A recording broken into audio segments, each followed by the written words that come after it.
좋은 아침입니다. 자녀가 아무리 못나도 부모 말 들으려고 하고 또 부모 기쁘시게 하려고 하고 또 부모 책망 앞에서 돌이키면 부모는 자녀 절대 포기하지 않습니다. 오늘도 우리 그런 마음으로 하나님 앞에 섰습니다. 하나님께서 여러분들을 기뻐하십니다. 하나님 말씀은 이사야서 1장 10절에서 20절입니다. 이사야서 1장 10절에서 20절 제가 읽도록 하겠습니다.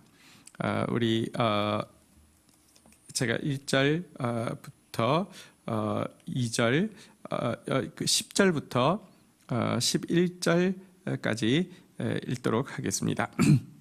너희 소돔의 관원들아 여호와의 말씀을 들을지어다. 너희 고모라의 백성들아 우리 하나님의 법에 귀를 기울일지어다.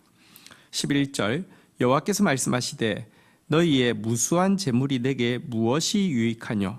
나는 순양의 번제와 살찐 짐승의 기름으로 배불렀고 나는 수송아지나 어린 양이나 순념소의 피를 기뻐하지 아니하노라. 자, 여러분, 유다가 그 당시 어떠했는지를 잘 보여주고 있는데요.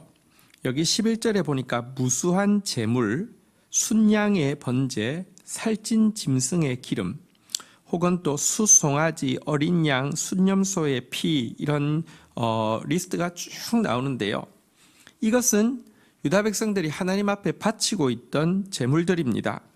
무수한 제물이라는 표현에서 볼 수 있듯이 아주 풍성하게 하나님 앞에 제사 드리는데 열심을 내고 있었음을 보여줍니다. 이러면 된 것 아닐까요? 열심히 모이고 열심히 예배 드리고 열심히 예물도 드리고 있다고 하면 베스트 아닌가요? 그런데 하나님은요, 이것에 대해서 나한테 무엇이 유익하냐라고 이야기하면서 내가 기뻐하지 않는다라고 말씀하고 있습니다. 도리어 그들에 대해서요, 소돔의 관원들아라고 부르면서 지도자들은 소돔의 지도자들하고 똑같고 백성들에 대해서는 고모라의 백성아라고 이야기하면서 너희는 고모라 백성들하고 똑같다라고 이야기합니다. 우리는 요즘 소돔, 고모라에 대한 혐오가 굉장히 크죠. 동성애로 말미암아 멸망한 소돔, 고모라에 대한 이렇게 그 증오가 굉장히 큰데요. 하나님은요, 성경 여러 곳에서 우리를 향해서 너희가 소돔의 관원이고 고모라 백성이라고 이야기하고 있습니다. 아니, 우리는 예배를 이렇게 잘 드리는데요. 아니, 우리는 이렇게 모여서 성경 공부도 하는데요. 아니, 우리는 이렇게 예물도 많이 드리는데 왜 이러세요? 이렇게 이야기하겠지만 하나님이 원하시는 바는요, 10절 하반부에 보니까 하나님의 법에 귀를 기울일지어다 라고 이야기하면서 이스라엘 백성들이 지금 열심히 예배 드리고 있는 것처럼 보이지만 하나도 하나님의 말씀에 관심이 없다는 것입니다. 아니, 심지어 열심히 성경 공부하는 것처럼 보이지만 하나님의 말씀을 제대로 알아서 제대로 순종하고자 하는 마음 전혀 없다고 이야기를 하고 있습니다. 12절부터 13절에서도 14절까지 한번 보도록 하겠습니다. 하나님 이렇게도 말씀하십니다. 12절 너희가 내 앞에 보이러 오니 이것을 누가 너희에게 요구하였느냐? 내 마당만 밟을 뿐이니라. 여러분들 지금 면피하기 위해서 나온다는 것입니다. 눈도장 찍기 위해서 나온다는 것입니다. 안 나오면 찜찜하니까 나온다는 것입니다. 하나님은요, 내가 그런 거 요구하지 않는다. 너희가 내 마당만 밟을 뿐이지 그 예배 아니다라고 이야기하고 계신 것이죠. 13절도 한번 볼까요? 헛된 재물을 다시 가져오지 말라. 분향은 내가 가증히 여기는 바요. 월삭과 안식일과 대회로 모이는 것도 그러하니 성회와 아울러 악을 행하는 것을 내가 견디지 못하겠노라. 재물 많이 가져오는데 하나님 헛되다고 이야기하고 정해놓은 절기, 월삭, 안식일, 무슨 그 대회, 큰 이렇게 그 대회라는 것은요, 예를 들면 이제 절기들을 이야기하죠. 무슨 유월절, 또 오순절, 또 초막절 이런 거 열심히 모이고 있지만 하나님은 이것에 대해서요, 내가 가증히 여긴다라고 이야기를 하고 있습니다. 내가 견디지 못하겠다라고 이야기를 하고 있습니다. 왜 그렇습니까? 성애와 함께 악을 행하기 때문이라는 것입니다. 안 모이는 게 문제가 아니라 여러분들 모여도 눈도장 찍기 위해서 오지만 모여서 하는 일은 악을 행하는 것이라는 것입니다. 하나님 말씀과 딱 반대되는 행동들, 말들, 생각들, 계획들 꾸미고 있다는 것입니다. 우리 이 14절에서 또 보면요, 내 마음이 너희의 월삭과 정한 절기를 싫어하나니 그것이 내게 무거운 짐이라 내가 지기에 곤비하였느니라. 하나님께서요, 우리 예배드리는 모습을 무거운 짐이라고, 피곤하다고 이렇게 이야기를 하고 계십니다. 하나님께서 제발 성전문을 좀 닫아줬으면 좋겠다라고 이야기하고 있을 정도라는 것입니다. 15절 한번 보도록 하겠습니다. 너희가 손을 펼 때에 내가 내 눈을 너희에게서 가리고 너희가 많이 기도할지라도 내가 듣지 아니하리니 이는 너희의 손에 피가 가득함이니라. 하나님께서 선언하십니다. 너 기도해도 나는 귀를 가리울 것이다. 너 기도해도 내 눈을 또 가리울 것이다. 너 기도해도 나는 듣지 않을 것이다 라고 이야기를 하고 있습니다. 왜? 그들의 손에 피가 가득하기 때문입니다. 피란 약한 자들을 학대하고 약한 자들을 착취하기 위해서 흘리고 있었던 그들의 강포함을 상징하는 표현입니다. 여러분, 하나님께서 정말 주신 말씀에 귀를 막고 하나님께서 요구하시는 정의와 공의를 행하지 않으면 하나님도 그들의 기도에 대해서 길을 막으시겠다고 지금 이야기를 하고 있는 것입니다. 그들이 열심히 종교의식을 하지만 그들이 행하고 있는 것은 딱 하나님의 말씀에 정반대되는 교만이요 강포였지 정의와 공의가 아니었다는 것입니다. 여러분들, 하나님께서 요구하시는 것이 무엇입니까? 16절, 17절에 보면 두 가지를 요구하고 있는데요. 16절 한번 보도록 하겠습니다. 제가 읽겠습니다. 너희는 스스로 씻으며 스스로 깨끗하게 하여 내 목전에서 너희 악한 행실을 버리고 행악을 거치며. 하나님께서 지금 이스라엘 백성들에게, 유다 백성들에게 요구하시는 첫 번째는 회개입니다. 여기요, 한번 따라할까요? 스스로 씻으며 스스로 깨끗하게 하여. 여기 스스로 씻는다, 스스로 깨끗하게 한다, 이것이 회개인데요. 하나님이 지금 원하시는 것은 회개하는 것입니다. 우리가 악한 행실을 범하고 있었습니다. 우리가 행악을 행하고 있었습니다. 우리가 강포를 행하고 있었습니다. 우리 안에 탐욕이 가득 차 있었습니다. 우리에게 교만이 가득했습니다 라고 회개하는 것을 먼저 원하십니다. 여러분들, 우리가 자꾸 문제를 다른 사람이 문제고 뭐가 문제고 저 사람이 이렇게 하니까 악하고 저 사람이 저렇게 하니까 악하고 이렇게 하고 있지만 하나님은 거꾸로 너희가 소돔이라고, 너희가 고모라라고, 너희가 스스로 씻으며 너희가 스스로 깨끗하게 하라고, 말씀의 기준에 합한 너희의 마음, 너희의 행동이 어디 있느냐라고 하나님께서 지금 묻고 계신 것입니다. 하나님이 요구하시는 것은 남을 보고 정죄하기에 앞서서 자신의 모습을 보고 회개하기를 원하시는 것입니다. 설령 저들은 범죄하고 있다 할지라도 하나님의 말씀을 직접 가지고 있지 않고요. 여러분, 그래서요, 어떤 의미에서 아직도 기회가 있고 긍휼이 있지만 우리는 하나님의 말씀 직접 가지고 있음에도 불구하고 말씀과 반대로 행동하고 있으니 먼저 회개해야 되고 더 많이 회개해야 되는 것은 저들이 아니라 바로 유다라고, 바로 기독교인이라고 하나님 말씀하고 있는 것입니다.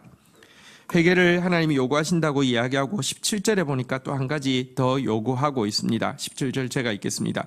선행을 배우며 정의를 구하며 학대받는 자들을 도와주며 고아를 위하여 신원하며 과부를 위하여 변호하라 하셨느니라.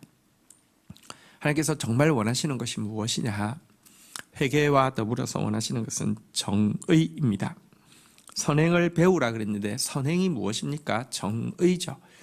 단지 정의의 행동을 한다 할지라도 사람아 주께서 선한 것이 무엇임을 내게 보이셨으니 정의를 행하며 그 다음에 인자를 사랑하며 이랬는데, 이 말은요, 사랑의 마음이 없이는 정의의 행동이 아니라는 뜻이죠. 또 인자를 사랑하며 겸손히 내 하나님과 함께하는 것이 아니냐. 겸손히 하나님과 동행하려고 하는 것은 한순간 같이 하는 걸 동행이라고 하지 않습니다. 습관적으로 같이 하는 것을 동행이라고 합니다. 겸손의 습관이 없이는 동행할 수 없습니다. 그래서 정의를 행한다고 해도 마음에 사랑이 없고 습관에 겸손이 없으면 정의가 아니라는 말입니다. 그러나 어쨌든 정의의 핵심, 선행의 핵심은 정의죠. 이 선행을 배우며, 다시 말하면 정의를 구하라는 것입니다. 정의가 무엇입니까? 학대받는 자 도와주는 것입니다. 고아를 위해 신원하는 것입니다. 과부를 위해 변호하는 것입니다. 우리 사회가 하나님의 말씀에 가까워진다는 것은 약한 자들을 점점 더 돌아볼 때 하나님의 마음에 가까워지는 것입니다. 여러분, 우리가 성경에 가까워진다는 것은요, 여기 나와 있는 학대받는 자, 고아, 과부들이 점점 더 살만하다라고 생각하고 사랑받고 있다고 생각할 때 그것이 정의에 가까워지는 것입니다. 하나님은 내가 너희에게 지금 원하는 것은 많은 재물이 아니고 무수히 모이는 그 모임의 횟수가 아니며 말씀 앞에서 회개하고 말씀대로 약한 자 돌아보는 것이라 라고 지금 이야기하고 있는 것입니다. 이것이 오늘 우리 각 개인과 또한 한국 교회를 향해서 주시는 하나님의 마음이고 엄중한 경고입니다. 이렇게 경고하시고 나서 하나님께서 이렇게 말씀하셨습니다. 18절 한번 보도록 하겠습니다. 읽겠습니다. 여호와께서 말씀하시되 오라 우리가 서로 변론하자. 너희의 죄가 주홍 같을지라도 눈과 같이 희어질 것이요 진홍같이 붉을지라도 양털같이 희게 되리라. 자, 하나님께서 경고하시고 나서는 오라 우리가 서로 변론하자라고 하시며 유다를 당신 앞으로 불러내고 있습니다. 당신의 말씀 앞으로 불러내고 있다는 것입니다. 여기 보니까요, 너희 죄가 주홍 같다, 진홍같이 붉다 그랬는데 왜 주홍, 진홍, 다시 말하면 붉은색을 이야기할까요? 이 붉은색이 앞에 보면 무슨 표현이 나왔습니까? 지금 계속 너희가 피를 흘리고 있다는 것입니다. 약한 자들의 피를 흘리고 있다는 것입니다. 정의에 반대되는 강포의 행동을 하고 있다는 것입니다. 사랑하는 자녀들아, 나한테 오라. 내 말씀을 들으라. 내 말씀을 통하여서 나에 대한 오해를 바르게 교정하고 내 마음을 제대로 이해하라. 그렇다고 하면 너희 행동이 지금까지는 피로 물들어 있는 강포고, 여러분들 왜 약한 자들을 피를 흘리면서 강포하게 빼앗을까요? 마음속에 탐욕이 있기 때문이죠. 만족할 수 없는 욕심이 있기 때문이죠. 왜 마음속에 만족할 수 없는 욕심이 있는 줄 아십니까? 내가 최고기 때문이죠. 내가 소중하기 때문이죠. 이걸 교만이라고 합니다. 그래서 교만은 탐욕을 낳고요, 탐욕은 강포를 낳습니다. 그런데 하나님 앞에 나와서 하나님에 대해서 오해하고 있는 것, 다시 말하면 하나님 앞에 돈만 좀 쥐어드리면, 얼굴 도장만 찍으면 내가 일상의 삶에서 무엇을 하든지 괜찮아. 그리고 하나님을 우상인 줄 알아요.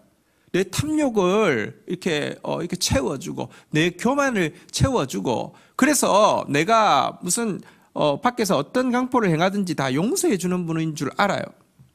그거는 지금 우리가 이 사태 앞에서 이만희가 하나님이라고 하는데 보십시오.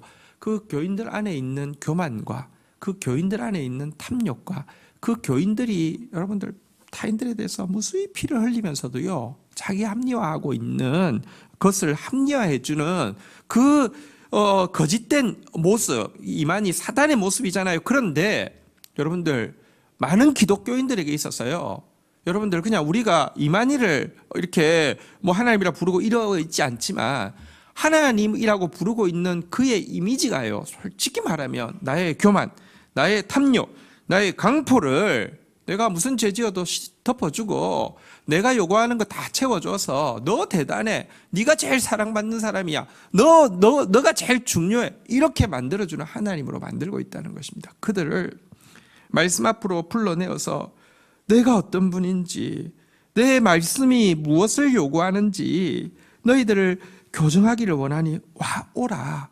나랑 좀 이야기 좀 하자. 내가 누군지 좀, 내가 뭘 원하는지 좀 서로 소통하자. 그래야지만 너희의 피 흘리는 죄가 끊어질 수 있다라고 지금 초청을 하고 있는 것입니다. 하나님을 바르게 알면 그분을 사랑하게 되어 있고요. 그분을 사랑하면요, 그분을 닮게 되어 있습니다. 하나님 닮은 사람은 피 흘리지 않습니다. 하나님 닮은 사람은 탐욕을 부리지 않습니다. 하나님 닮은 사람은 교만할 수 없습니다. 그래서 초청하고 계신 것입니다. 그러면서 19절, 20절에서 이렇게 약속하고 있습니다. 두 가지의 양날의 검이지요. 19절, 너희가 즐겨 순종하면 땅의 아름다운 소산을 먹을 것이요 너희가 거절하여 배반하면 칼에 삼켜지리라. 여호와의 말씀이니라. 여기 보면 우리가 하나님을 알고 하나님의 말씀에 순종하여서 회개하고 정의를 행하게 되면 땅이 아름다운 소산을 낼 것이다. 땅이 윤택해지고 땅이 너희들을 축복해 줄 것이다. 이렇게 이야기를 하고 있습니다. 자, 그런데요, 반대로 너희가 하나님의 말씀을 거절하고 너희가 하나님의 마음과 하나님의 요구를 배반하게 되면 칼이 너희를 삼키게 될 것이다. 땅이 너희를 삼켜버리게 될 것이다. 이렇게 이야기하고 있습니다. 여기 해석을 본문에 보면 순종하면 먹을 것이다 라고 되어 있고요. 또 거절하면 삼켜지리라 라고 되어 있는데 단어를 다르게 번역했지만 원어는 똑같은 단어입니다. 동일한 단어를 사용한 것은 이유가 무엇이겠습니까? 축복과 저주가, 여러분들, 축복은 우리에게 아름다운 것을 먹게 할 것이고 저주는 우리에게 칼을 먹게 할 것이다. 축복은 우리가 순종은 너희가 축복에 의해서 삼켜질 것이고 불순종은 너희가 저주에 의해서 삼켜질 것이다 라고 이야기하면서 축복과 저주를 이 순종과 불순종으로 정확하게 대비해 놓고 있는 것입니다. 성경 여러 곳에서는요, 우리가 순종하면, 다시 말하면 우리가 정의를 행하면, 우리가 겸손하면 땅이 축복을 낼 것이지만 반대로 우리가 불순종하면요, 우리가 교만하고 그 정의 대신에 강포를 행하면 땅이 그 백성들을 토해낼 것이다 라고 이야기하고 있습니다. 하나님이 정말로 요구하는 것 무엇인지 오늘 본문을 통하여서 보았습니다.